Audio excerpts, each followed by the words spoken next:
Um conflito a milhares de quilómetros de distância parece uma coisa muito distante, não é? Quase como se estivesse a acontecer noutra realidade. Mas e se as ondas de choque já estivessem a caminho? Prontas para abalar a nossa carteira, a tecnologia que usamos todos os dias e até a ordem mundial como a conhecemos? Bem, é precisamente esse efeito dominó que vamos analisar hoje. E o impacto é mesmo isso. Direto. Já se sente em todo o lado, desde a bomba de gasolina até à conta do supermercado. Os abalos económicos estão a chegar e, acreditem, esta é só a primeira de várias ondas que vamos explorar. Parece um quebra-cabeças, certo? Como é que uma coisa leva à outra? Bem, as ligações podem não ser óbvias, mas existem e formam uma autêntica reação em cadeia que afeta a economia global, a tecnologia mais avançada que temos e até velhas alianças. É uma rede de consequências muito complexa. Ok, vamos então mergulhar nisto. Vamos seguir este arrasto em 5 partes. Primeiro a guerra de sinais, depois o estrangulamento energético, a seguir a batalha financeira silenciosa, o surpreendente impacto na inteligência artificial e, por fim, a grande questão. Estaremos a caminhar para uma nova ordem mundial? E começamos pela primeira fase, a guerra de sinais. É que no meio de todo este nevoeiro diplomático, cada palavra, cada ameaça, é um movimento calculado num tabuleiro de xadrez global. E reparem nisto, é a contradição em estado puro. De um lado, temos os Estados Unidos a dizer que há progressos, que há conversas sérias. Do outro, o Irão nega tudo, de forma categórica. O que é que isto cria? Incerteza máxima, tanto nos mercados como na própria diplomacia.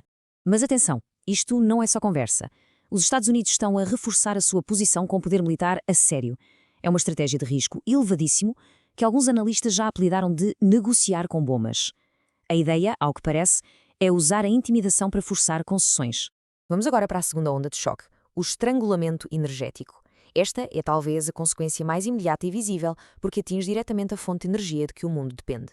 E o epicentro de tudo isto é o Estreito de Hormuz. Pensem nisto, é uma passagem marítima incrivelmente estreita, mas é, na prática, a veia jugular do mercado global de petróleo. 20%, um quinto de todo o petróleo do mundo passa por ali. Qualquer problema ali e o mundo inteiro sente-o quase instantaneamente.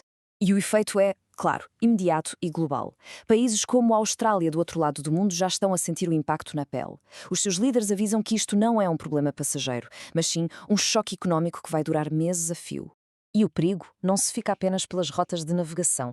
Ataques diretos a infraestruturas de produção de energia, por exemplo, podem criar um déficit energético que demora anos a ser resolvido, muito depois de as armas escalarem. Passemos à terceira onda, a guerra financeira silenciosa. É que, longe das manchetes sobre o petróleo, está a acontecer uma batalha muito mais discreta, mas igualmente perigosa, nos mercados financeiros globais. Há analistas que apontam para um padrão que, no mínimo, levanta suspeitas. Primeiro, uma ameaça faz os mercados cair. Pouco depois, recuperam rapidamente, um fenómeno técnico conhecido como o falso breakout.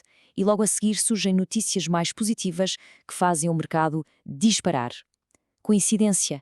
Talvez. Mas há uma história ainda maior a desenrolar-se no mercado de obrigações. E é esta. Os bancos centrais de vários países estão silenciosamente a vender quantidades gigantescas de dívida dos Estados Unidos. 82 mil milhões de dólares. É muito dinheiro. E o ponto crucial aqui é perceber o porquê. Não se trata de uma perda de fé na economia americana, de todo. É uma questão de pura necessidade.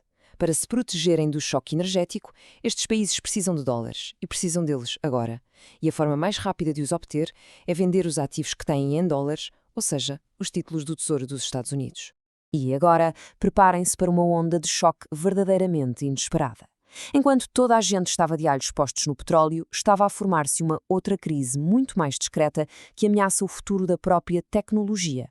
E a resposta não é nem petróleo, nem gás natural. Não. É um recurso que a maior parte das pessoas associa a balões de festa. Parece mentira, não parece? É mesmo isso, Hélio. Este gás é absolutamente insubstituível no processo de fabrico dos chips de alta tecnologia, aqueles que são literalmente o coração da revolução da inteligência artificial. Sem ele, a produção para. E aqui é que a porca torce o rabo.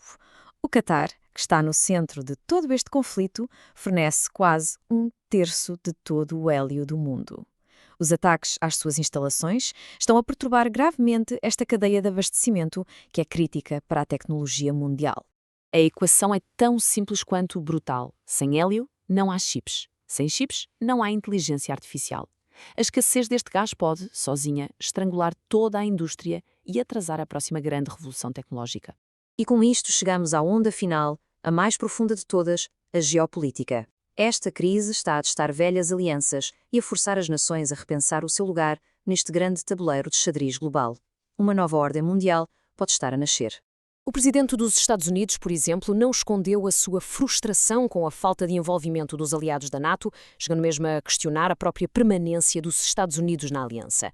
São palavras com um peso enorme. Em resposta, outros aliados históricos, como o Reino Unido, parecem estar a dar um passo em frente, a sinalizar que estão dispostos a assumir um papel de maior liderança na segurança global. É uma mudança dinâmica muito significativa. E enquanto as alianças se reajustam, o próprio campo de batalha está a mudar. A infraestrutura digital, os centros de dados de que todos dependemos, tornou-se um alvo estratégico. Estamos a entrar numa nova e perigosa fase de guerra híbrida. E assim, as ondas de choque deste conflito continuam a espalhar-se, cada vez mais longe. O que nos deixa com a pergunta final. Estamos a assistir a uma crise passageira? Ou será este o início de uma fratura permanente na ordem mundial?